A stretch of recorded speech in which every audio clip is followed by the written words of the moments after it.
Hello, everybody. Welcome back to the KGC show. Today, I am joined by one of the best indie hosts, that podcast host for indie artists that you can get on. If you're an independent artist, whether it's music, whether it's comedy, whether it's anything, I suggest you go on this man's show because he is one of the best hosts, way much better than I can ever be. And I hope every day to be a little bit more like him. Please give it up for one of the greatest podcast hosts ever, and I firmly believe it, my buddy Jay Franze. Jay, how you doing, buddy? I'm very good, sir. Check is in the mail for sure. Thank you for the Okay, kind words. I appreciate it, even if they're not all true.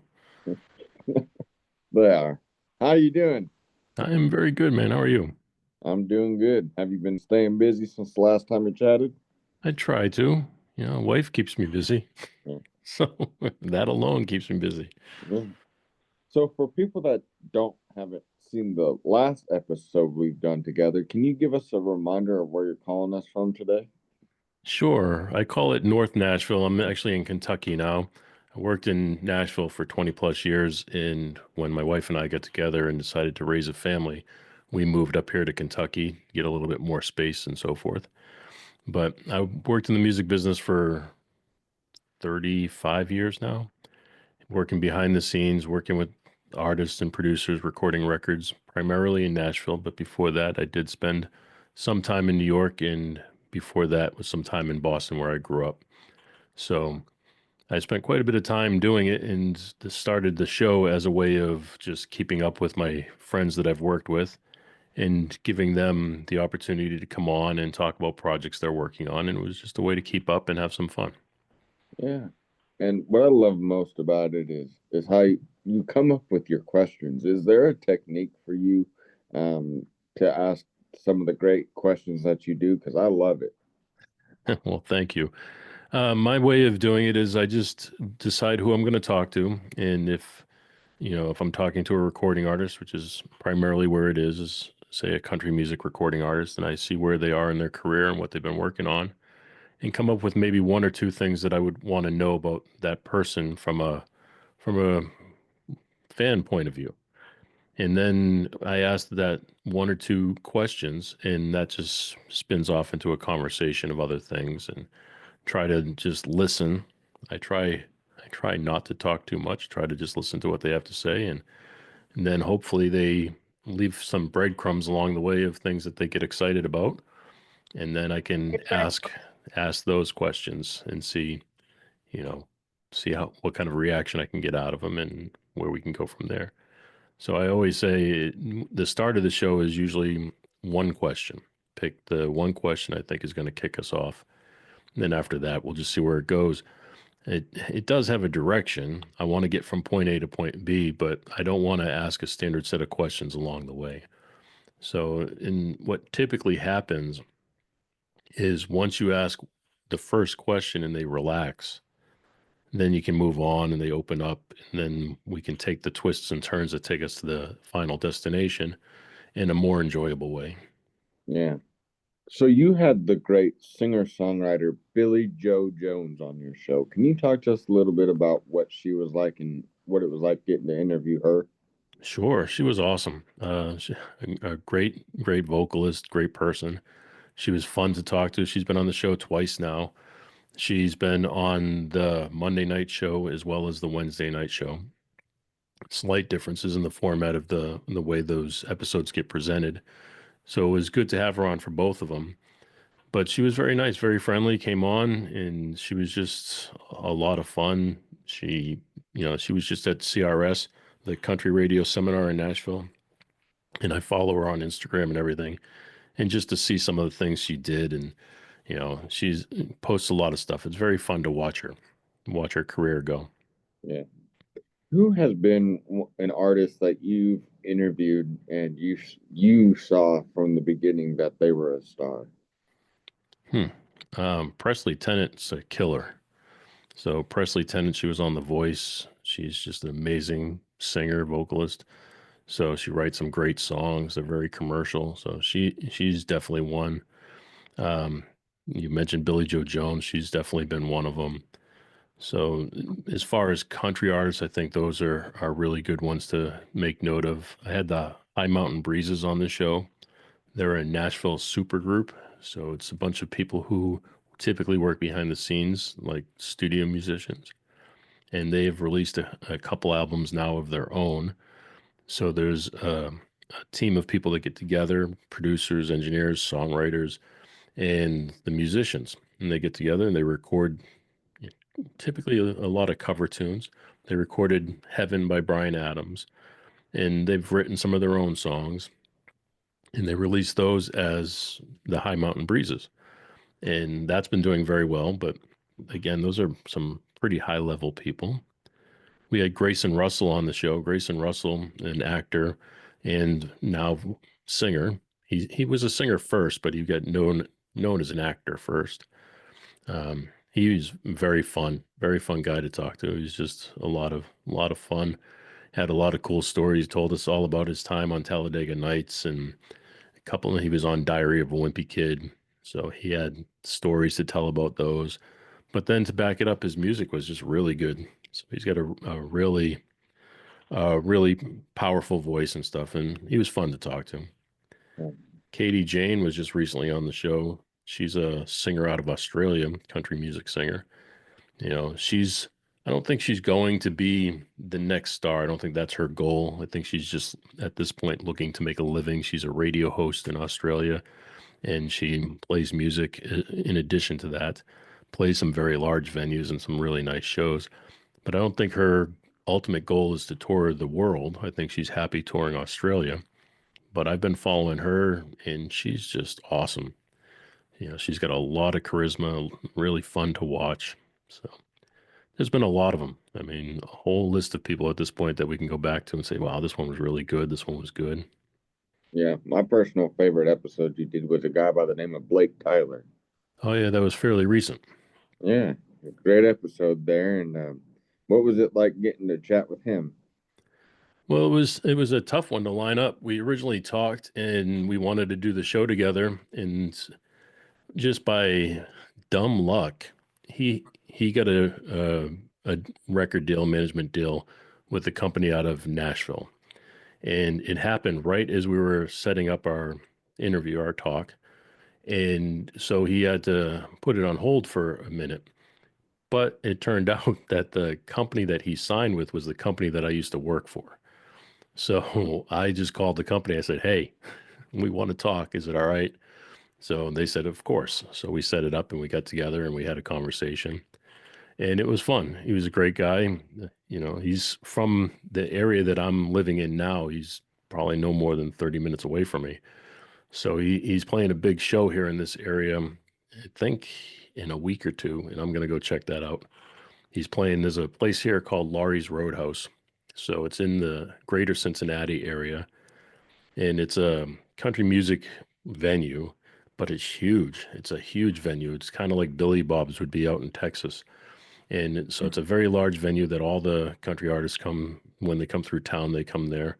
And he's been lucky enough to play there several times, and I'm going to get to see him coming up, I think, next week. You talked about Cincinnati, Ohio, and you had one of our friends on the show, Kate Staton, on your Oh show. yeah, What yeah. was getting to talk to Kate like? She was very nice. A whole different style of music for her. It's a lot more mellow compared to some of the hard rock and country artists, or even some of the metal artists that have come on. But she was as sweet as can be. I mean, as sweet as can be. I hope to have an opportunity to go check out one of her shows when she's playing locally. That'll be great. And I mean, she's just a talented musician, great voice, sounds beautiful, but it is a whole different type of voice, whole different type of artist. So that's what I like about the show is we can have a variety of. It's not just one type of music. It's a music first show, but we get a lot of country, rock, and then pop. Who is somebody that you're excited about in music today that you haven't booked on the show but would love to? Oh, great question. I would really like to talk to Lizzie Hale from Hailstorm. That would be a big one for me. I would consider that a win. I've worked with her in the past. She's a very nice person. I've had an opportunity to, spend some time with her two or three times, just short periods of time in passing, nothing exciting. But I would like to have her on the show. If there was ever the opportunity to talk to her, that would be nice. I'm sure there's others, but she's definitely one off the top of my head. What keeps you doing these interviews? Like, what's the excitement part for you? Yeah, it's hard, right? You got to stay, motivated to do your craft, and I consider this my craft.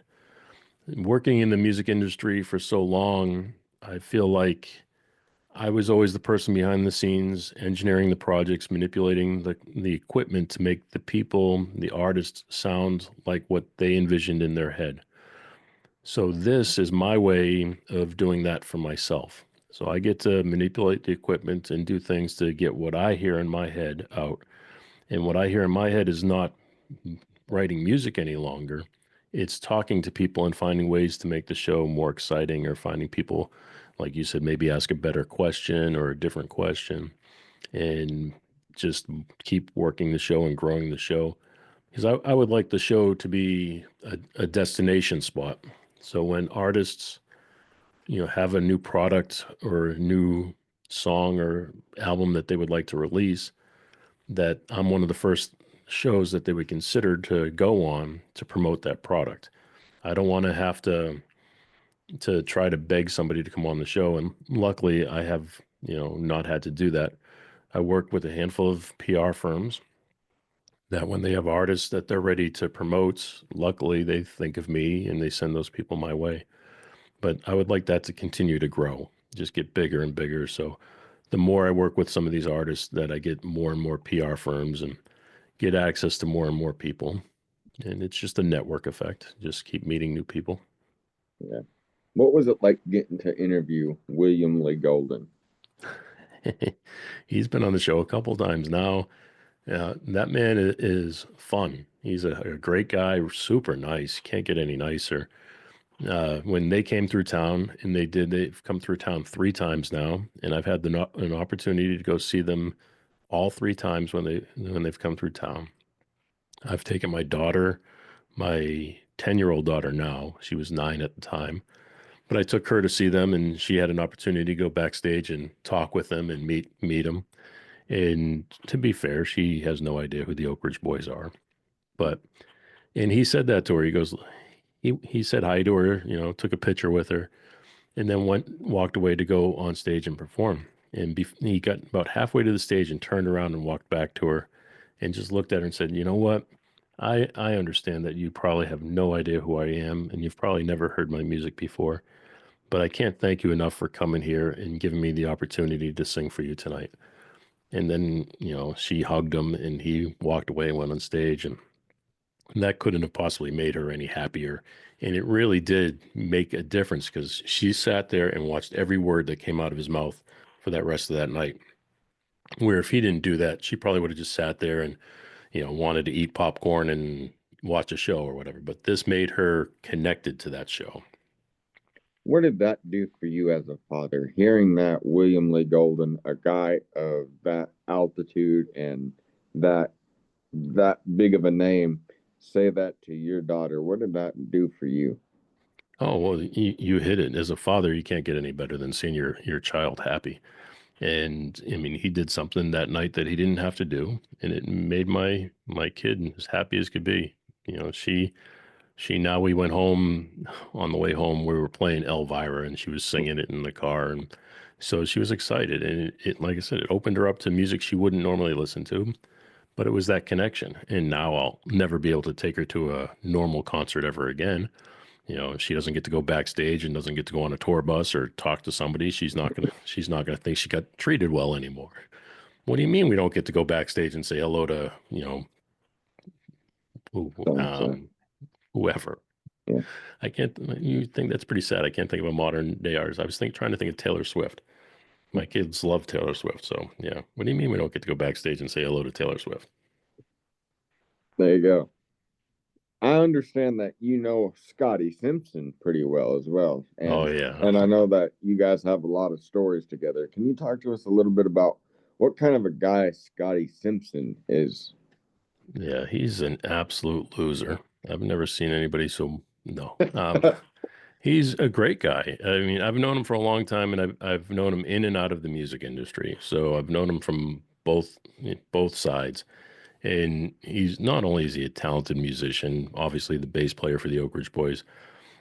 He was bass player for Travis Tritt, and before that, I think it was Patty Loveless, and on and on. He's played for everybody, but he's also released his own solo music, which is great. But It I also is. know him outside of music, where we're hanging out. We used to work at a transportation company together, so that was fun. We get to drive around all the celebrities, whether it be in a black car service, whether it be in a bus or whether it be a tour bus or a limousine. It really didn't matter.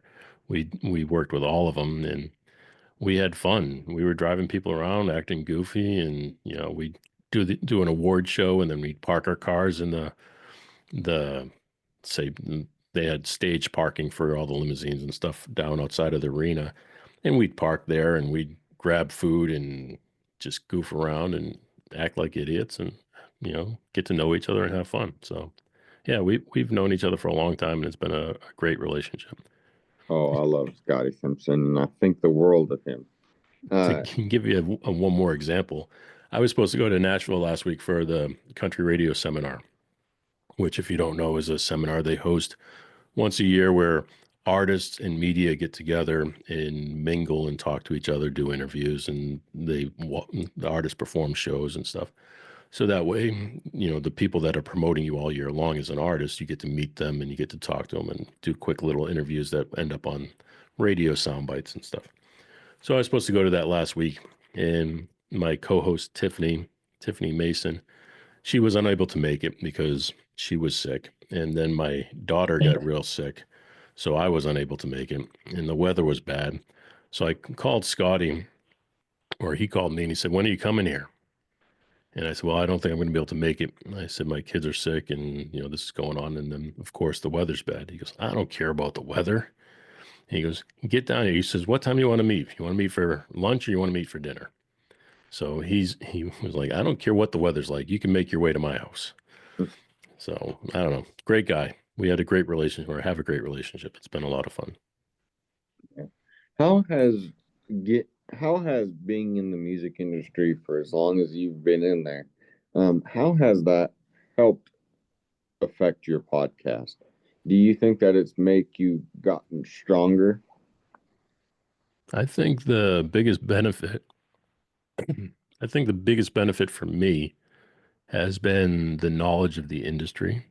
So when I get to talk to somebody who's making a record and they want to get a little bit more technical in their conversation, say they want to talk about the equipment that they've used.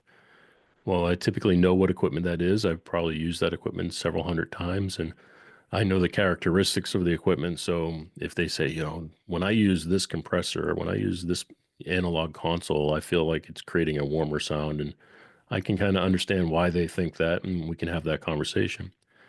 But at the same time, when you deal with like Billy Joe Jones, she's probably not the person in the recording studio recording the album. But when she comes on, she wants to talk about her experience in the studio. So then I can talk to her about that. And I think having the different experiences at the different levels with all of these people allows for a deeper conversation. Yeah. So you mentioned that you have at the beginning of the show you talked about how you now have two shows on your YouTube channel. You have your main Monday night interview that you are fantastic at, but then you Thanks. added a brand new co-host to your Wednesday night show. Can you talk to us a little bit about that? Sure. I think it's important to realize for my show and my goals is it's entertainment. So I provide entertainment for people, whether it's not an educational show. You're not coming to our show to learn how to do something. It's not a business show or a leadership show. It's an entertainment show. You come here because there's an artist you want to know more about, or you want to catch up on what's going on in the industry, that type of thing. So the the end show is what gets released as the podcast. But the travel or the things we do to get there is the YouTube channel. So we stream live to YouTube, so that way we can take questions and answers from anybody who would like to join us. Now, some days you get, a few people that join, some days you get a few hundred people that join. It's just hit or miss depending on what's going on in the industry or who the guest might be or that type of thing. But my goal originally was to have a show where I could talk to my friends, people in the industry. And it's not just artists. I'll talk to like Scotty Simpson, bass player for the Oak Ridge Boys. Yes, we talked to William Lee Golden, who's the front man, but we also talked to Scotty, who's the bass player. Or I talked to Chris Franze, who's the guitar tech for Jason Bonham. He's also a drummer and a great drummer. He played drums, or he was the guitar tech for Steve Miller Band and played drums on a show there too. I mean, he's a great musician, but people were excited because they got to learn about what it was like behind the scenes with him. So the goal was to just talk to friends that I've worked with in the past and just shine some light on the people who don't typically get recognized. We even do a segment at the end of the show called Unsung Heroes, where the guest has an opportunity to, talk about somebody that typically doesn't get recognition that helps them in the background. So that was the main goal. But to me, the fun part is also talking about what's going on in the industry and what else is going on. So when I originally put the show together, I wanted it to be like me and a friend talking to friends. And it turned out to be me talking to friends.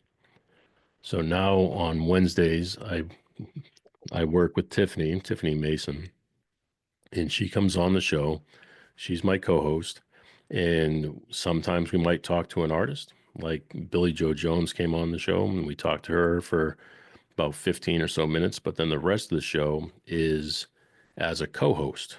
So now the three of us will talk about what's going on in the industry, whether, we'll talk about whatever headlines are in the news, and we do a question of the day, which is just goofy stuff that gives us a chance to interact with people that are watching. And it's fun. So we get to talk to, we might say, who's the best band from Canada was one we've done recently. And we'll talk about our favorite bands from Canada. And then people will chime in and tell us why they like the band Rush or whoever. So it's just gives us more variety to the show. What is the biggest life lesson you have learned from your podcast? Don't take anything too serious. You know, friends aren't something that you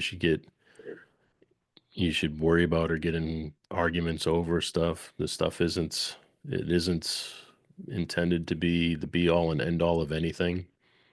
In the recording studio, musicians or artists will spend hours worrying about one note they sing and whether or not they should, add this little bit of growl to their voice or should it be smoother.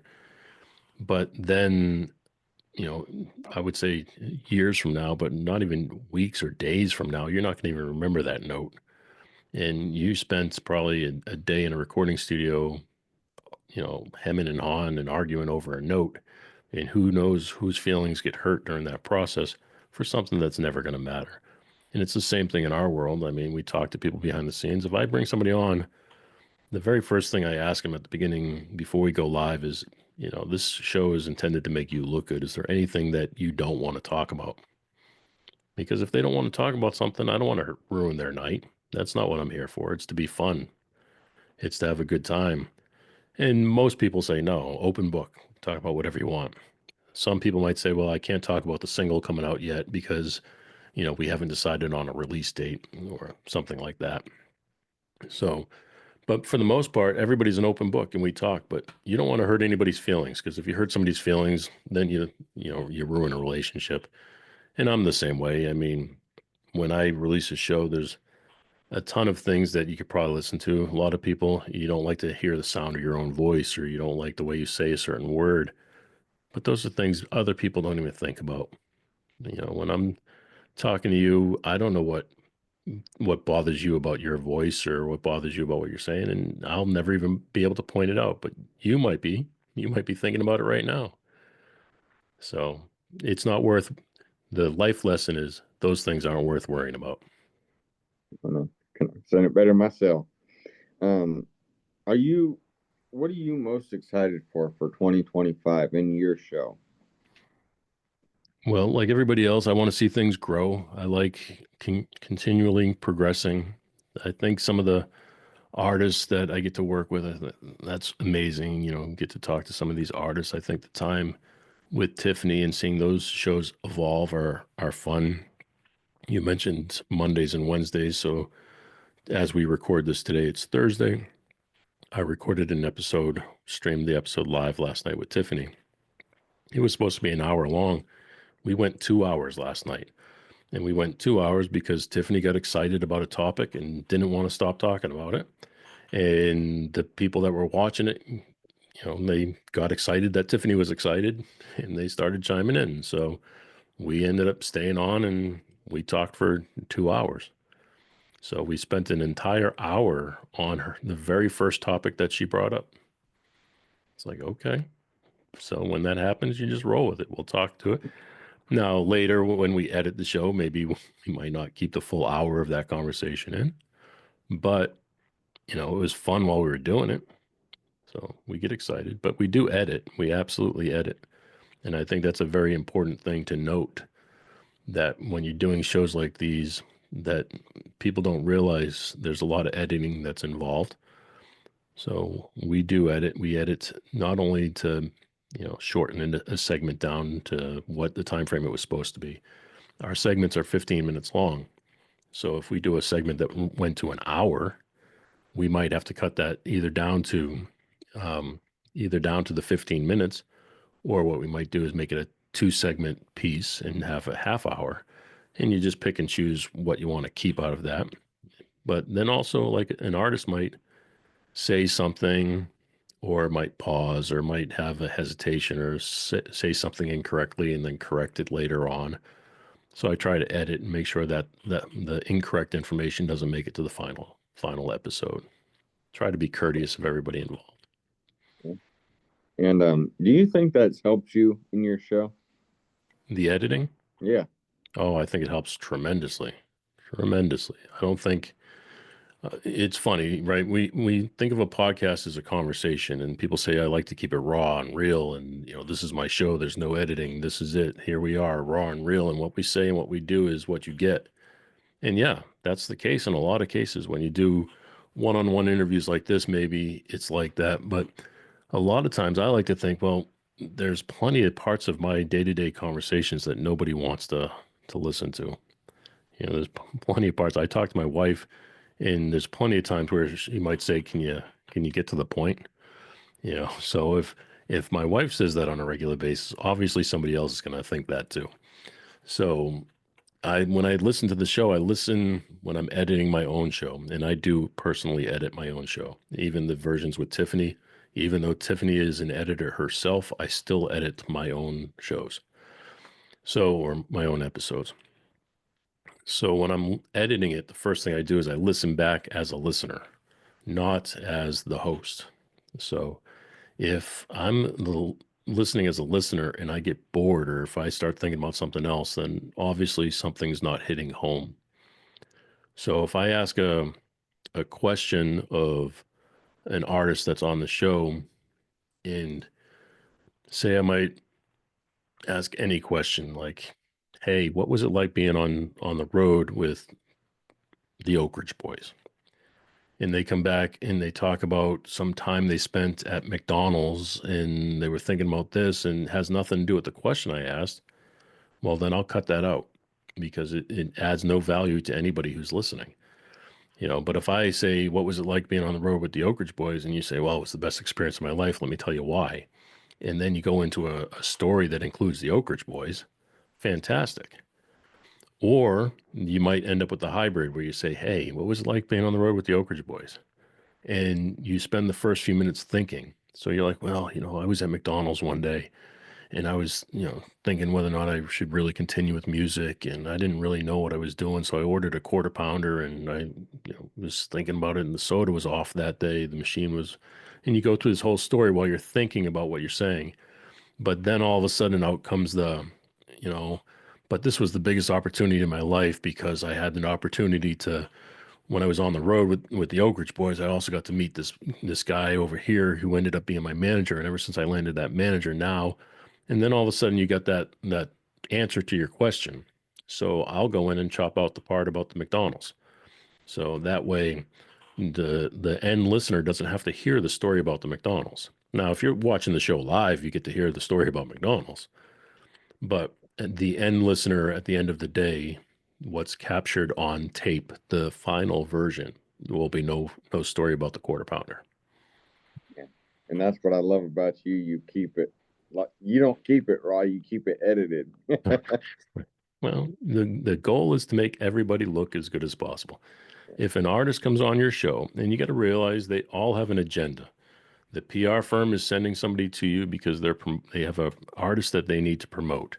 The artist is coming to you because they have a single or an album that they need to promote. So the goal is to make everybody look as good as possible, to make somebody seem like, when you're done listening to that, man, I really want to go on Spotify and check out that song. I really want to hear that song that they were talking about, or when they were talking about being in the studio and, they added more cowbell, so I want to go in, I want to check that out and see what cowbell sounds like on a metal song, whatever it is. And to me, that's what I would want to hear as the listener. I don't care about the trip to McDonald's that sparked the idea, unless it was interesting. If it was interesting, by all means, keep it. But if it's the thought process while you're trying to think of what it takes to answer that question, then I'll cut that out and just get right to the answer.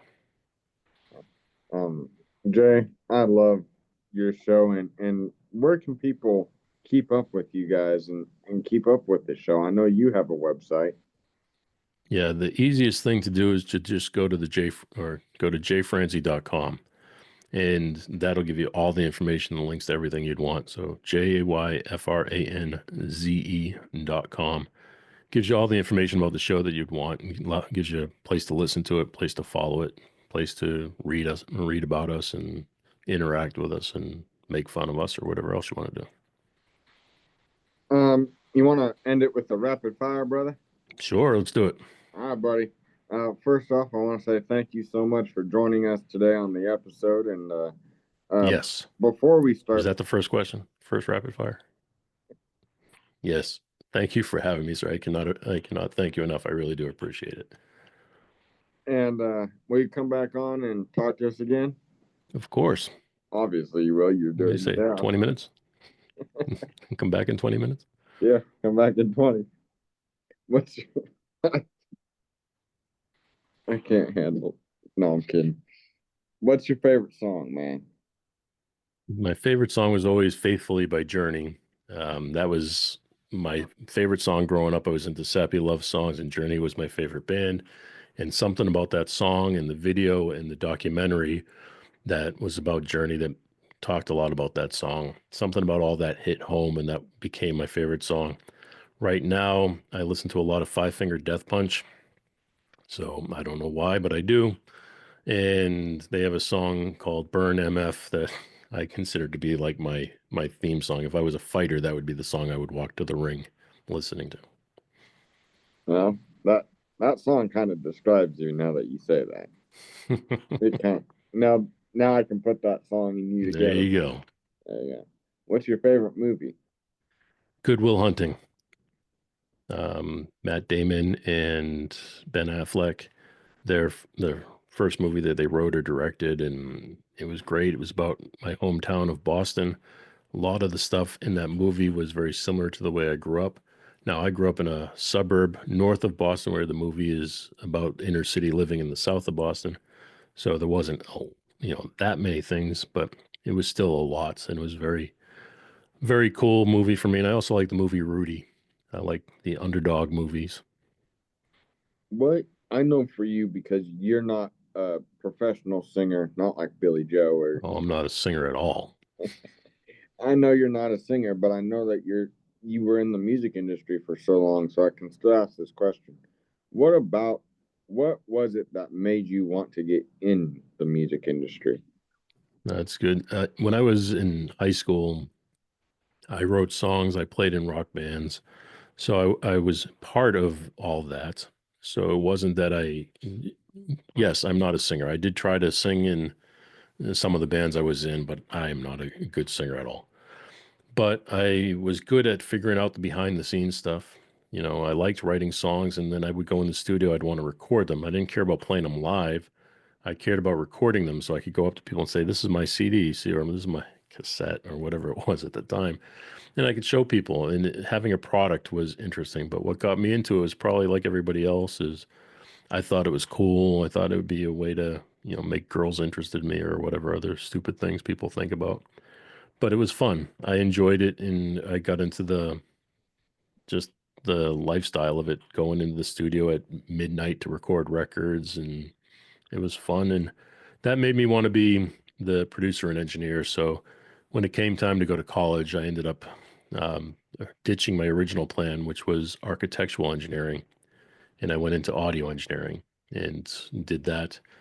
And that's what I ended up doing for my career. And I ended up even teaching it towards the end of my career.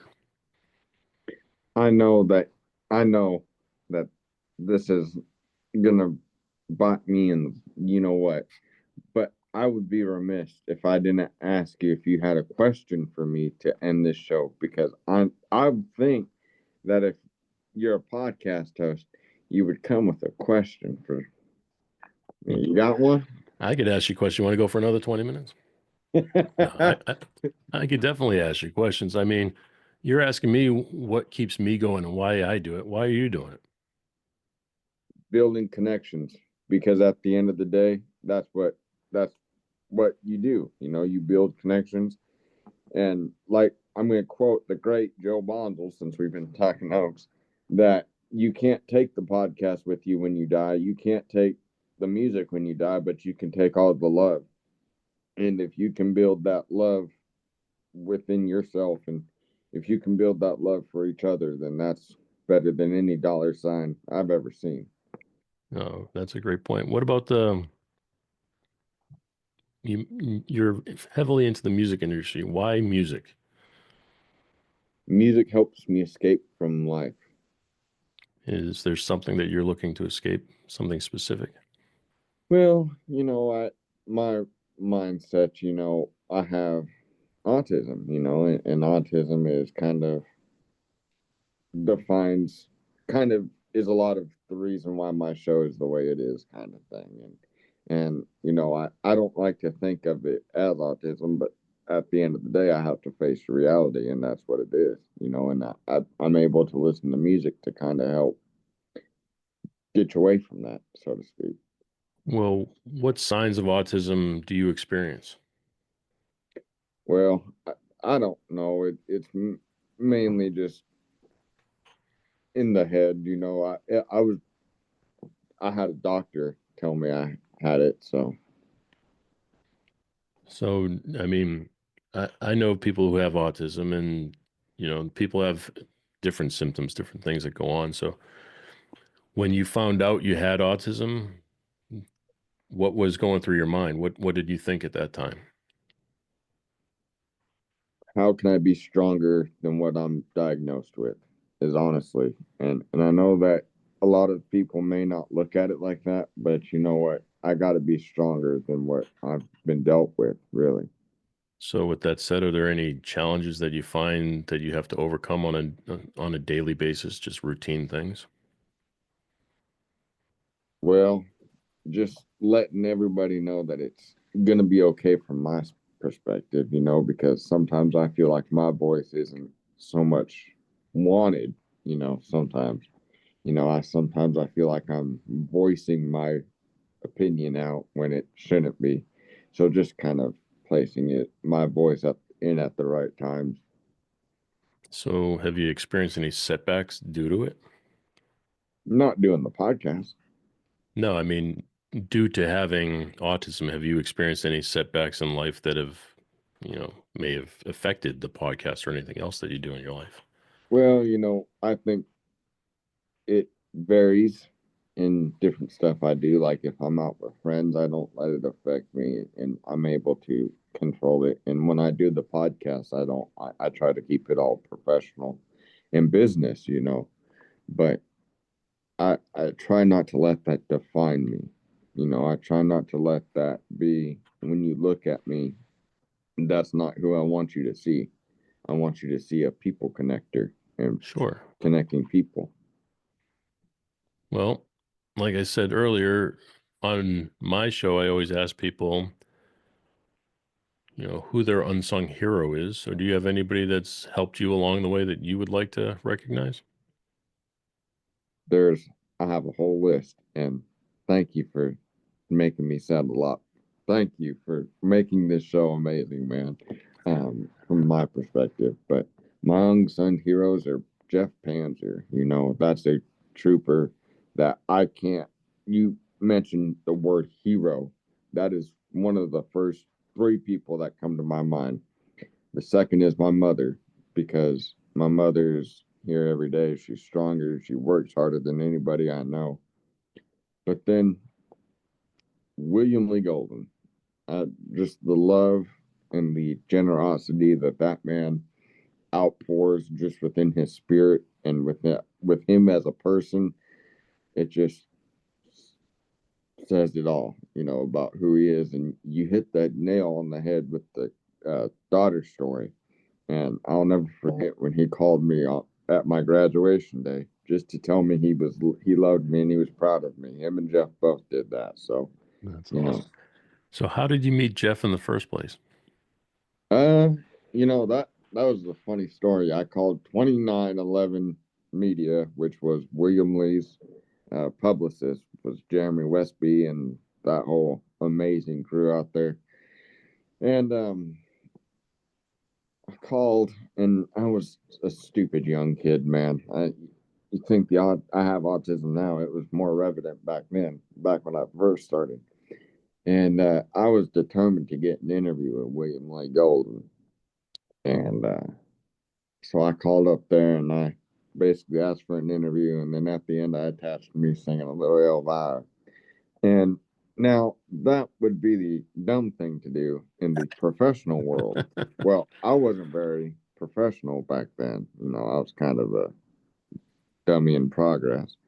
Well, I saw it one day where Jeff Panzer had followed me on Twitter, and so we started converting over there and gave him my phone number, and the rest is history. But to quote Jeff, because I can't finish the story without hearing Jeff in my head say, "Tell it the correct way." Uh, what happened was is he called me, and I thought that he thought that I was some type of like druggie, but after I kind of explained to him my story, he and I formed a bond that is still close to this day. And you talked about people who deserve to be an unsung hero. That man is deserves the number one seed because Well, of, he's a great guy for sure, and great producer, just great in general. yeah. And I You, also have to mention you as well, because you, Jay, have been there for me when I need it the most. You have been there for me on my days that I need picked up the most. I always know that I can reach out to you and text you and know that it's gonna be short, sweet, and to the point. But I love you. that's what happens when you get 10,000 things going on. You can always pick up the phone and call, sir. It's an absolute pleasure to be there and just be friends with you. Let's go back to William Lee for a second. You reached out to 2911, which is his PR firm. And you also need to mention Scott over at 2911. He's a great guy as well. But when you reached out to them, did they give you the interview? No, I went. I had to go through Jeff. I had a podcast called the Spokane Man Podcast, and in my podcast, it was fun and everything. And I wanted Jeff on that show, and he said he would do it. But that was the test. I had to get through Jeff to get to William. All And right. after So, I got through so Jeff, you're one better than I am. I've had William on, but I haven't had Jeff on. well, Jeff is a guy that you need to get on your show, man. Yeah, no, I respect Jeff's time and everything, and it's not even a concern of mine. I think he's a great guy, and I just love to be able to talk about Jeff. So, Oh, me too. Jeff Panger is my second favorite subject. and then lastly, you mentioned your mother is someone that supported you. What is it specifically about your mother that, what is it she supports? How does she support you? Every day. There's no greater love than your mother's love. And if you're fortunate enough to still have your mother, hug them. My mother does absolute. She's the man of the house. I jokingly say that, but it's true. She works harder than any one of us. I mean, there are days where I don't even see her until I lay my head down at night because she's so busy. Oh That's yeah, just the type of woman that she is, and she keeps me going. She keeps our whole family going, and she's just a spark plug to draw from. that's awesome. I know the exact feeling. I have three kids, and my wife is there for them, and they're all in dance, and they all spend a lot of time doing competitions and classes and back and forth to just regular school and all that type of stuff. And I feel like I work so much that I'm lucky to say good morning or say good night. So, but I can definitely understand that, but it doesn't take away from any of it. You do it for them. So I enjoy doing what I have to do so that they can do what they want to do. Yeah. And well, thank you, Jay, for kind of piggying back off of me and asking some real great questions, a lot better than what I can do. And that's how No, you do a real interview, ladies and gentlemen. No, but you're crazy. I love it. I love you too, and and if I'm crazier, that just makes us both crazy. No, and of course. I wouldn't leave you there by yourself. Well, I would hope not. But Jay, thank you so much for your wonderful time today, and make sure that you guys go check out the Jay Franze Show Mondays and Wednesdays over on YouTube, and for some of the best entertainment news on Wednesday, and for some of the best conversations on Monday, and sometimes Wednesday as well. And Well, you are also, we're still waiting to have you on the show. So you keep mentioning it, but we got to follow through and get you on the show. It'll be fun. hey, buddy, whenever you need me, just give me a holler, and actually, just whenever you have some dates, send me over some dates, and I'll get on there. There you go. All right, Jay, thank you so much, and thank you guys so much for watching another episode of the KGC Show. And ladies and gentlemen, a true podcast legend to myself, Mr. Jay Franze. Jay, thank you, sir. Thank you. I appreciate everything. Thank you.